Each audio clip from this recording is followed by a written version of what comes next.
नमस्कार मंडळी, स्वागत आहे तुमचं आपल्या सगळ्याच प्लॅटफॉर्म्सवरती. आज आपल्यासोबत सचिन हवळे पाटील आहेत आणि आगामी आंदोलनाच्या पार्श्वभूमीवर आपण त्यांच्याशी वार्तालाप करूयात. सचिन हवळे पाटीलजी, स्वागत आहे तुमचं आपल्या या नव्या कोऱ्या पॉडकास्टमध्ये.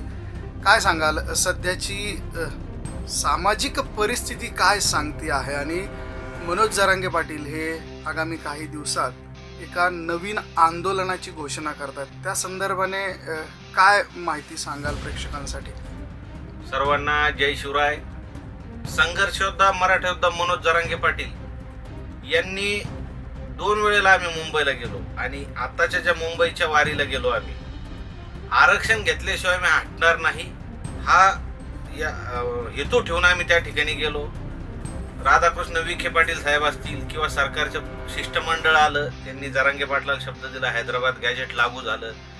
पण झालं काय, आणि 7-8 महिने मनोज जरांगे पाटील शांत याच्यामुळे होते की सरकारला वेळ दिलेला आहे, सरकारला काम करण्यासाठी वेळ देण्यात यावा म्हणून आम्ही शांत होतो. पण मनोज दादाला रोज हजारो तक्रारी अशा येत होत्या की अधिकारी प्रमाणपत्र देत नाही, व्हॅलिड करत नाही, काहीतरी त्रुटी काढतात, पैसे मागतात, अशा रोज हजारो तक्रारी येत होत्या. आणि मनोज दादा वारंवार त्या अधिकाऱ्यांशी बोलून हे करत होते. पण ह्या तक्रारी वाढायला लागल्यावर मनोज दादा लक्षात आलं की सरकार आपली कुठंतरी फसवणूक केल्यासारखं जाणवतंय. त्यामुळं आता मनोज दादांनी ठरवलं की 16 मेला सगळ्या बांधवांना बोलायचं, महाराष्ट्रातल्या तमाम सगळे जेवढे मराठा सेवक असतील आणि सर्वसामान्य बांधव सगळ्यांना बोलवायचं आणि त्या दिवशी पत्रकार परिषद घेऊन मनोज दादा पुढच्या आंदोलनाची भूमिका सांगणार आहे. काय असेल बरं पुढचं आंदोलन? नेमकं कशा पद्धतीचं आंदोलन असेल? परत उपोषण असेल का? उपोषण करू नये या मताचे आम्ही सगळे आहोत, कारण मनोज दादाचे आतापर्यंत 12-14 उपोषण झाल्यामुळे त्यांच्या शरीराची पूर्ण चाळणी झालेली आहे. त्यांना थोडंही चाललं की दम लागतो, म्हणजे त्यांची प्रकृती अत्यंत खराब आहे. त्यांना आम्ही सगळ्यांनी विनंती करणार आहे की तुम्ही आमरण उपोषण न करता जोही निर्णय घेताल तो आम्हाला सगळ्याला मान्य आहे. आणि आमचे मराठा सेवक किंवा आमचे जे बांधव आहे ते इतके उत्सुक आहे की मनोज दादांनी मुंबई 3 जरी काढली तर आम्ही सगळे पुन्हा छोटा हत्ती, ट्रॅक्टर, टारल्या काय काय असेल ते घेऊन आम्ही पुन्हा जायला तयार आहे. बिलकुल. हे तर तुम्ही एक समाजाचे एक प्रतिनिधी म्हणून ही सगळी गोष्ट बोलतात, पण तुमच्या बरोबरीने किंवा तुमच्या आजूबाजूला असे काही मंडळी आहेत की ज्यांचं असं म्हणणं आहे की मराठा समाजाचं प्रचंड मोठं नुकसान केलंय मनोज जरांगे पाटलांनी. मग त्याचे काही उदाहरणं त्यांनी दिल्यात. सगळ्यात मोठं उदाहरण त्यांनी दिलंय की आम्ही वाशीपर्यंत गेलो, तिथून आम्ही रिकाम्या हाताने परत आलो. आम्ही पुन्हा एकदा आझाद मैदानावरती गेलो, तिथूनही आम्ही रिकाम्या हाताने परत आलो, असं त्या मंडळींचं म्हणणं आहे, जे की मनोज जरांगे यांच्यावरती टीका करतात. आता तुम्ही म्हणताय की मुंबई 3 ची जरी घोषणा केली तरी आम्ही तयार आहे. मग त्या लोकांना तुम्ही उत्तरं कशी द्याल की ते ऑलरेडी 2 वेळा तुम्ही मुंबईला जाऊन आलात आणि त्यावरती ते आक्षेप घेतात?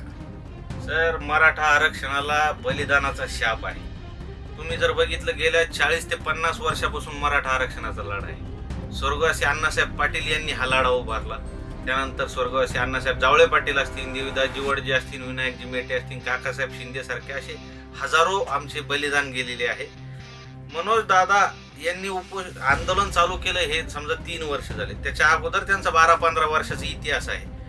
जेवढं ह्या 3 वर्षात काम झालं तेवढं हे जे बोलणारे आहेत ना, यांना सांगा की तुम्ही एक तरी कुणबीची नोंद किंवा एक तरी मराठ्याला आरक्षण देऊ शकले का?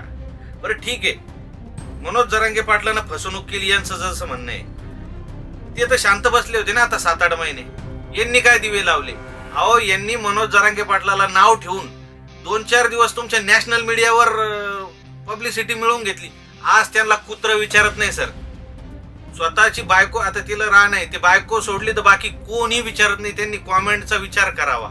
माझं म्हणणं काय आहे, आणि तुम्ही बघा, आम्ही ते बी आमचेच, ते बी मराठा समाजाचीच होती, म्हणून आम्ही त्यांच्यावर एकही व्हिडिओ बनवला नाही, कारण आम्ही आमचे पाय ओढणार नाही.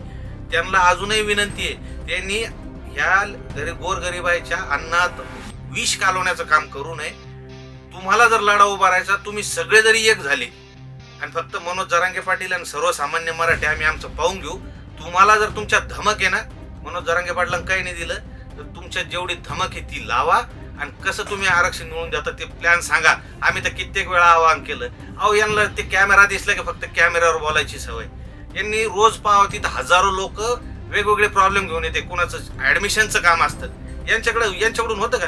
कुणाचे दवाखान्याचे काम असते, कुणाचे नोकरीचे असते.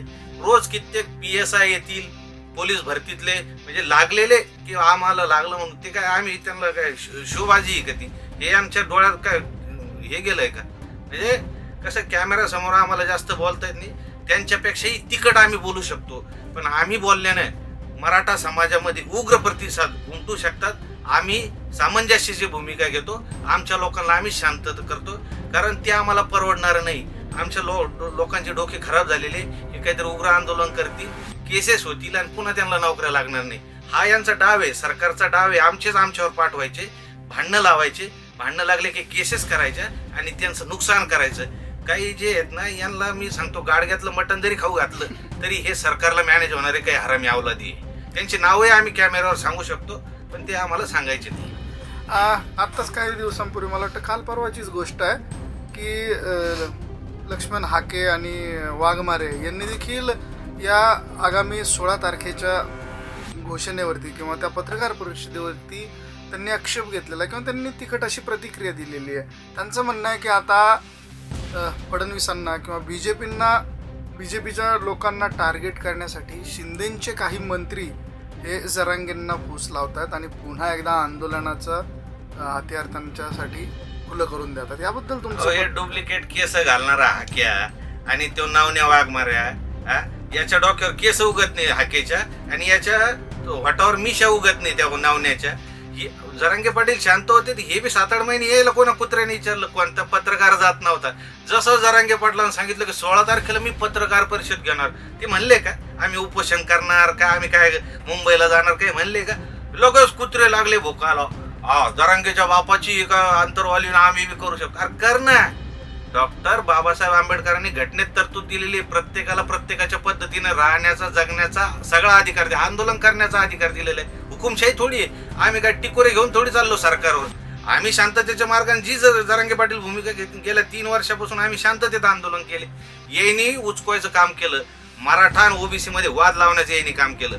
आम्ही अंतरवलीत बसलो, एवढी गोदरीला बसले. काय यांच्याकडून काय झालं? अहो आमचे नुसते चटाया टाकणारे माणसं यांच्या जेवढ्या तंबूत बसतात का, तेवढे आमच्याकडे चटाया टाकणारे असते. आता यांनी पुन्हा खाजवलं. हे काय म्हणते, जरांगे पाटलाची हवा संपली. ज्यांना हवा पाहिजे ना त्यांनी 16 तारखेला येऊन पाहायचं. हे हवा नाहीये. हवेच्या पूर्व जसं ते हवामान खातं सांगतं ना की असं वादळ येणार हे ते, तर ती वादळापूर्वीची पुन्हा शांतता आहे 16 तारखेची.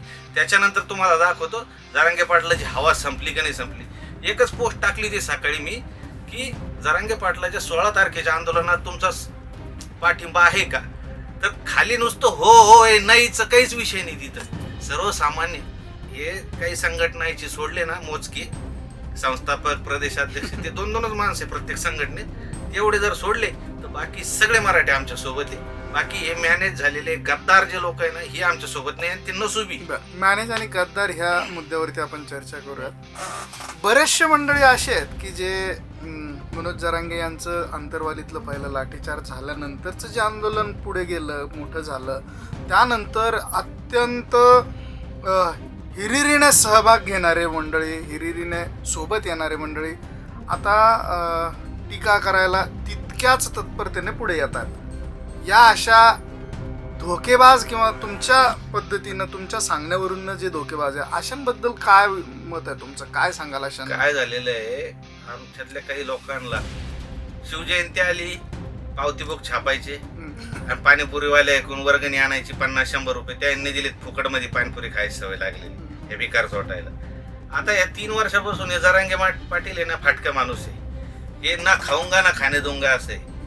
एकच आरोप केले 3 वर्ष. असं जगातलं कुठलं आंदोलन नाही 3 वर्ष चालू आहे सातत्याने. समाज पाठीशी अण्णा हजारेचं बी आंदोलन नाहीये आतापर्यंत. कधी गुंडाळून टाकलं असतं. जरांगे पाटलाकडे स्वतःची 4 व्हीलर नाही, लोकांच्याच 4 व्हीलर मध्ये ते बिचारे बसते. आता ह्या लोकांना काय झालं, जरांगे पाटील काही कमवत नाही आणि आम्हाला काही कमवू देत नाही, अशी यांची परिस्थिती झालेली. मग आता काय झालं की सरकार यांना काय करतं, गाडग्यातलं आता मटण खायची बी यांची लायकी राहिली, म्हणून सरकारने यायला गाडग्यातलं मटण दाखवलं की बस एवढं भुकायचं म्हणते. काही काही तो असे गुडघ्याला पाहिजे की महामंडळावर आम्हाला घेतील म्हणून आम्ही जरांगे पाटलाच्या विरोधात बोलतो. काही आमदारकीचे विनायक मेटेंच्या जागेवर मला घेणार म्हणून असे काही काही हे भटके कुत्रे भुकू राहिले. तर तुम्ही त्या खालच्या कॉमेंट, सरकार काय करतं ते कॉमेंट बी वाचतं की खाली याच्या बाजूने किती जण बोलू राहिले बा, नाही का उगाच आपण गाडग्यातलं मटण बी वाया घालायचं याच्यासाठी. आता यायला कोणी खायला बी बोलवा ना, तुम्हाला पहा त्यांना कोणी विचारेना. त्यांच्या गाडीत फिरायला सिंगल एक माणूस बी बस भेटा ना, तुम्ही पहा यांच्याच हाताने यांच्याच कॅमेऱ्याने. निष्ठा ठेवली नाही का या मंडळीने, असं म्हणणं आहे का तुमचं? निष्ठा आहे बा. आमचं म्हणणं काय होतं त्यांना की त्यांनी जरांगे पाटलाचे मग विचार नाही पटत ना, बाजूला जावं. पण सर्वसामान्य मराठ्यांचा जो विश्वास जरांगे पाटलावर आहे तो कशाला, यांचं बी कार्य असेल ना, असन मग यांनी काय करायला पाहिजे होतं, आपलं वेगळं आंदोलन करायचं, जरांगे पाटलाच्या आंदोलन नाही जायचं. पण जरांगे पाटला, पण हे माझा प्रश्नच मुळात या ठिकाणी आहे की कित्येक मंडळी अशी आहेत की ज्यांनी सुरुवातीच्या काळात पाटलांसारखं नेतृत्व आम्हाला मिळालंच नाही. मी पण बाईट घेतल्यात काही लोकांच्या, असा नेता हजारो वर्षानंतर येतो वगैरे, इतके विरुद्ध त्यांनी गायले, इतकं मोठे मोठे शब्द बोलले. आणि आताची पण कंडिशन जर का आपण पाहिली तर आता तेच लोक ते म्हणतात की नाही आमची ती सगळ्यात मोठी चूक होती. मग त्यावेळेसची तुमची चूक होती आणि आता ती कशी काय बरोबर आहे? तमाशात ते वग म्हणणारे माहिती आहे तुम्हाला, तमाशामध्ये असते ते सुरुवातीला अशाच मोठ्या बाता मारते, ते वग म्हणणारे असते ना, तसे हे तमाशातले अगोदरचे. यायला कोणा टीप नाही दिली का मग हे भुकणारे आहेत असे. हे ना कोणालाच नाही सोडलेलं. यांचा पूर्वीचा इतिहास पाहायचा, ज्यांच्या सोबत गेले त्यांच्या सोबत नाही जमलं की त्यांच्याबद्दल यांनी म्हणजे असंच केलेलं आहे. पण मी पुन्हा तुमच्या चॅनलच्या माध्यमातून सांगतो, जरांगे पाटलाचं आंदोलन संपलेलं नव्हतं आणि संपणार नाही. आता डबल ताकदीने, पूर्ण ताकदीने लोक उत्स्फूर्तपणे 16 तारखेला सगळ्यांच्या लक्षात येईल. तर काय घडेल, काय घडणार आहे 16 तारखेला, काय होणार आहे, काय आहे नेमका प्रकार? ऐका, जरांगे पाटील हे कुणाचंच ऐकत नाही. त्यांना जे सांगायचं ते 16 तारखेला सांगते. पण मला तरी वाटतं की ह्या ज्या रोज आम्ही बघितले कित्येक जणांना नोंदी सापडवण्यासाठी, सर्टिफिकेटच्या याच्यासाठी आता ऍडमिशनचे दिवस चालू झालेले, ऍडमिशनचे प्रॉब्लेम येत आहेत, शेतकऱ्यांचा कर्जमाफीचा विषय, शेतकऱ्यांचे प्रश्न आहे बऱ्याच, म्हणजे रोज कित्येक जण येतात आणि ते प्रॉब्लेमवर आता स्पष्टपणे भूमिका घेणार आहे. आता तुम्ही बघा, शेतकरी नेते म्हणून काय उभं राहिले, पुन्हा लगेच विधान परिषदेवर घेतले. आता हे जर म्हणते बच्चू कडूंकडे रोख आहे का तुमचं? नाही, तसं नाही. ते विधान परिषदेवर घेतलं म्हणजे वगैरे असं नाही. जरांगे पाटील, ती ऑफर जरांगे पाटलाला होती. आता काही जण म्हणते जरांगे पाटील मॅनेज झाले.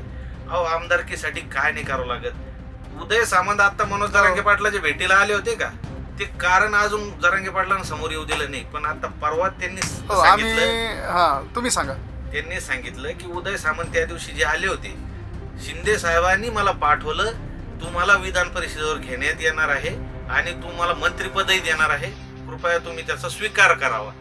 मनोज जरांगे पाटलाने सांगितलं, जोपर्यंत आरक्षण नाही मला हे कुठले राजकीय पद लागत नाही आणि माझ्या सर्वसामान्य गरीब मराठ्याला जर आरक्षण नाही मिळालं तर तुमच्या पुन्हा पाठीमागं लागणार म्हणून. आणि आता 16 तारखेला काय, म्हणजे काही जण म्हणते. पण मग आता ह्याच गोष्टीचा धागा पकडून किंवा हीच गोष्ट पुढे करून वाघमारे किंवा हाके हे असं म्हणतात की एकनाथ शिंदे यांच्या मंत्रिमंडळातले काही मंत्री हे जरांगे यांना आमिष देत आहेत किंवा त्यांना हे आंदोलन आणि समाजात तेढ निर्माण करण्यासाठी पुन्हा एकदा तुम्ही लढा सुरू करा असं सांगतायत. तर ते जर का आमदारकी यांना ऑफर करू शकतात तर का नाही त्यांचं म्हणणं बरोबर असू शकत? अहो साहेब, हे भाग्य कोणाला लाभलं? हे भाग्य फक्त या महाराष्ट्रामध्ये फक्त बाळासाहेब ठाकरे साहेबांना. सगळे राजकीय पक्षाच्या सगळ्यांशी चांगलं होतं. म्हणजे आज तुम्ही बघा ना, यांनी जर समजा फक्त बीजेपीला सपोर्ट केला असता तर काँग्रेस आणि राष्ट्रवादी यांच्या मागे लागले. यांनी काँग्रेसला राष्ट्रवादीला मदत केली असती तर बीजेपी आणि शिंदे गट हे सगळे मागे लागले. आज असा कोणता नेता नाही. जर हे म्हणते तर सगळे आज बजरंग सोनवणे झाले, हे पंडित झाले, हे तर विरोधी पक्षातले आमदार आहेत ना, अंबादास दानवे झाले. म्हणजे त्यांचं असं कुणाशीच वाईट नाही.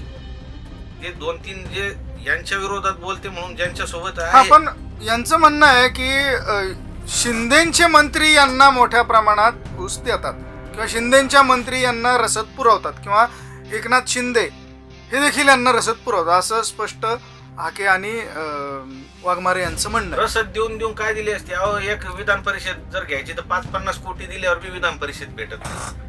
म्हणजे ती विधान परिषद घेतली असती तर मिळाल्यासारखं होतं ना.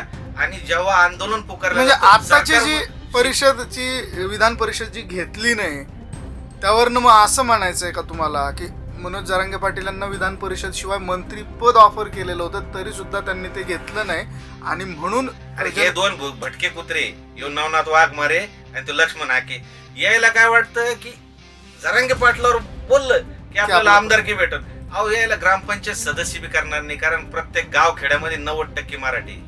काय यायनी मी अजूनही सांगतो, तुमच्या माग त्यांच्या माग तुम्हाला फक्त कॅमेरा ते बी लोकांना बोलून 2 जण उभे करते. त्यांच्याकडे असं तुम्हाला दिसले का 5-50 लोक त्यांच्या मीटिंगला आले का काय? यांना अजूनही विनंती आहे की तुम्ही, तो लक्ष्मण हाके तर धनगर समाजाचं नाही, धनगर समाजातून येतं. मनोज जरांगे पाटलाची भूमिका आहे धनगर समाजाच्या आरक्षणाचा प्रश्न मार्गी लागला पाहिजे, मुस्लिमांच्या आरक्षणाचा प्रश्न मार्गी लागला पाहिजे. अहो, यांना या सरकारला बी झटका दिला असता दादानी 2024ला. जर राजरत्न आंबेडकर साहेब आणि सज्जाद नोमानी ह्यो जर, म्हणजे हे बघा बलाढ्य जाती किती आहेत महाराष्ट्रामध्ये. धनगर समाज बलाढ्य, दलित समाज आहे, मुस्लिम समाज आहे, मराठा समाज आहे आणि बंजारा समाज. हे सगळं जर एक केले ना तर या एकही आमदार निवडून येऊ शकत नाही. पण काय झालेलं आहे की म्हणजे राजकीय महत्वाकांक्षा नव्हती त्यामुळे त्यांनी भूमिका घेतली नाही. पण या आता काय झालेलं आहे, सक्षम विरोधी पक्ष नेता बी राहिलेला नाही. म्हणजे आता आंदोलन करा जरांगे पाटील एका बाजूला आणि सगळे विरोधी पक्ष जरी धरले तर एकट्या जरांगे पाटलाचं ब्रँड चालतं. आणि हे काय झालेले हे भटके कुत्रे, यांना 4 लोक बी विचारत नाही, पण यांना आपली पोळी भाजून घेण्यासाठी किंवा आपल्या प्रसिद्धीला मोठं करण्यासाठी जरांगेंचा आसरा घेतात असं तुमचं मत आहे. हा बारामतीला यानं फॉर्म टाकला आपल्या सुनेत्राताई पवार यांच्या विरोधात. याला काही फोन बिन काही नाही आला. याला 10,000 रुपये डिपॉझिट भरले होते ना. मी आमदारकीच फॉर्म भरेल, मला माहिती. ते 10,000 भरले तर ते 10,000ला 10,000 लागून द्या, मग मी फॉर्म वापस घेतो म्हणून यानंच काढून घेतलेला आहे. म्हणजे 10,000 रुपयाला फक्त शिल्लक दिलेली काय प्रूफ आणि तुम्ही म्हणजे हवेत गोळीबार करताय? हवेत गोळीबार नाही, याची फाटली होती. अरे तिथं पाहा ना तुम्ही, त्यो पिचकुले एक आणि ते धनंजय मुंडेची बायको काय करुणा मुंडे, यांना किती मतदान आहे? 1,500-2,000 मतदान. तिथं काय झालेलं आहे, भावनेची लाट होती. म्हणजे बिचकुले मोठा याच्यापेक्षा नेता असं म्हणाला. अहो, सोशल मीडियावर 10 लाख पळाला म्हणजे 10 लाख मतदान होत नसतं साहेब. असे कित्येक जण आले रील स्टार की हे नसतं. ते लक्ष्मण हाकेला त्याला वाटतं आपले मिलियन मध्ये बाईट गेली म्हणजे आपल्याला मिलियन लोक ओळखत असतील. तिथं इथं किती 500 काहीतरी, म्हणजे त्याच्यापेक्षा मला सिल्लोड मध्ये जास्त मतदान पडेल आमदारकीला. त्याच्या इथं त्याला 510 काय मतदान होते, मला 528 आहे. म्हणजे मी तर लढलोच नाही, तो लढून 500 आहे. मग त्याला त्याची अवकात कळाली होती. त्याला काय करायचं होतं, सुनेत्राताई आता सरकारमध्ये गेलेले आहे. मग तसं की काहीतरी शब्द घ्यायचा की बाबा मला विधान परिषद, आता विधान परिषदेचा बी चान्स गेला. सगळे विधान परिषदेवर घेतले. आता 6 वर्ष यायला काही घंटा भेटत नाही. मग आता यायला सांगितलेलं 29चा तुमचा विचार करू, तुम्ही आतापासून भुकायला चालू करा. तर हे आता यायला खरजोळ्या कुत्र्यासारखे हे दोघं भुकायला चालू झालेले. हे म्हणते ना, आणखी उत्तर दिलेलं नाहीये माझ्या प्रश्नाचं की नेमका काय घडणार आहे 16 तारखेला. 16 तारखेला सगळ्या बांधवांना बोलून मनोज दादा पुन्हा भूमिका सांगणार आहे. सगळ्यांचं ऐकलं, सरकारचं ऐकलं की बाबा याला पुन्हा वेळ दिला. शिवाजी महाराजांनी जेव्हा ठीक आहे ना, तुम्ही संदर्भ देताय आम्हाला, पण तुम्ही नेमकं सांगत नाहीत की नेमकं 16 तारखेला होणार काय. 1-2 वाक्यांमध्ये आम्हाला त्याचं उत्तर द्या आणि पुढचे संदर्भ देखील आम्ही तुमचं ऐकून घेऊ. मनोज दादा हे 16 तारखेला या सरकारने किंवा हे जे आपलं मराठा समिती जी विखे पाटील साहेब आहेत यांनी जो शब्द दिला होता की हैदराबाद गॅजेटनुसार आम्ही सगळे दाखले देऊ, सगळं मिळवून देऊ, तसं होताना दिसत नाहीये. रोज कित्येक प्रकरण मनोज दादाकडे येत होते. ते काही शेतकऱ्यांच्या अडचणी आहेत. नुसतं मराठा आरक्षणच नाही तर शेतकऱ्यांच्या कर्जाचा प्रश्न आहे जे सरकार जूनमध्ये माफी करणार होतं, पण आता तेही दिसत नाही, धुसर आहे. असे सगळे प्रश्न घेऊन मनोज दादा आता कोणते प्रश्न उपोषण करणार, आंदोलन करणार, महाराष्ट्र दौरा काढणार की वेगळं काय करणार की मुंबईला जाणार, काय करणार? मनोज दादा याचं असं रसायन आहे की शेवटच्या घटकापर्यंत कळू देत नाही. तुम्ही पाहिलं ना, लढायची विधानसभा ऐन टायमावर सांगितलं सगळ्यांना माघार घ्यायची. ते कोणत्या क्षणी काय निर्णय घेईन त्यांचं सांगता येत नाही. हे तुम्हाला मेन म्हणजे अदृश्य हात आणखी ऍक्टिव्ह झाला नाही असं म्हणावं का आम्ही? नाही. माझं म्हणणं काय आहे की जे प्रश्न तुम्ही आता बघा, शेतकऱ्यांचे प्रश्न आहे, विद्यार्थ्यांच्या ऍडमिशनचा प्रश्न आहे, कुणबी दाखल्यांचा प्रश्न आहे, आणि या तुमचं काय तर हे जे मेन प्रश्न आहे, आता हे सगळ्यांचं मिळून कोणता प्रश्न मांडतात आणि कोणतं आंदोलन पुकारते. आमरण उपोषण करू नये ही भूमिका आहे. बाकी त्यांनी आम्हाला आमरण उपोषण करायला सांगावं, त्यांच्या जागेवर आम्ही सगळेजण बसतो. आणि हे जे भटके कुत्रे म्हणतात ना, आम्ही त्यांना प्रत्युत्तर द्यायला तयार आहे. त्यांना माझं चॅलेंज आहे, मी जेवढे दिवस आमरण उपोषण करू शकतो तेवढे दिवस लक्ष्मण हाकेने वाघमारेन माझ्या बाजूला येऊन बसावं. त्यांच्या एवढं, आणि आमच्यातून जे हरण समाज हरला असं समजा. म्हणजे आगामी 16 तारखेला काय होईल हे कुणालाच माहिती नाही असं तुमचं मत? 16 तारखेचं हे मनोज दादाच सांगू शकतात. पण आणि काय वाटतं तुम्हाला, किती समाज येईल 16 तारखेला? तुम देख लेना आंखों से, मराठी आएंगे लाखों से. तुमचे तर दरवेळेचा डायलॉग आहे सर. तुम्ही एक्झॅक्ट सांगत नाही, पण ठीक आहे, तुमचा तो डायलॉग जरी असला तरी तो ओळख झालेला. आम्हाला जेव्हा छेडलं, 14 लाठीचार्ज झाला, त्याच्यानंतर हे काय म्हणले, ते मराठ्यांची ताकद संपली, हवा संपली. 14 ऑक्टोबरला आम्ही दाखवून दिलं. त्याच्यानंतर नारायणगडची सभा घेऊन जाऊ, तेव्हा आम्ही म्हणत होते ताकद संपली, नारायणगड 1 झालं. त्याच्यानंतर मुंबईला पहिल्यांदा गेलो, वाशीपर्यंत गेलो. आता मुंबईचं हे म्हणतात ना, मुंबईहून मॅनेज होऊन आले. साहेब, एवढा समाज मुंबईला नेणं सोपं आहे. जर तिथं लोकांमध्ये जर थोडी जरी मिसअंडरस्टँडिंग झाली असती तर कित्येक मृत्यू पडले असते. त्यांना शांततेत वापस आणायचं काम मी जरांगे पाटलांना 2दा केलेलं. यांना काय जातं बोलायला, अहो याने 2 गाड्या भरून नेल्या, ती एखादं वापस आणते की नाही आणते यांचा भरोसा नाही हो. एवढं म्हणजे एवढं कमवलेलं आहे, आणि कुठल्याही तह करायचं ना तर 2 पावलं मागे यावं लागते. दिले ना, आता म्हणायला तर तोंडे, 2दा ऐकलं यांचं, कित्येक उपोषण यांच्या भरोशावर सोडले. असं केलं मिळालं, असं एक ताकदीच्याच बराबर नाही. आपण संविधानाच्या आधिपत्याखालीच आपण काम करतोय. आपण दंडेलशाही करीत नाहीये. एवढा समाज नेणं म्हणजे कोणाच्या, सगळ्या पक्षांना मिळून एवढा समाज आणून दाखवा मुंबईत ते शक्य नाहीये.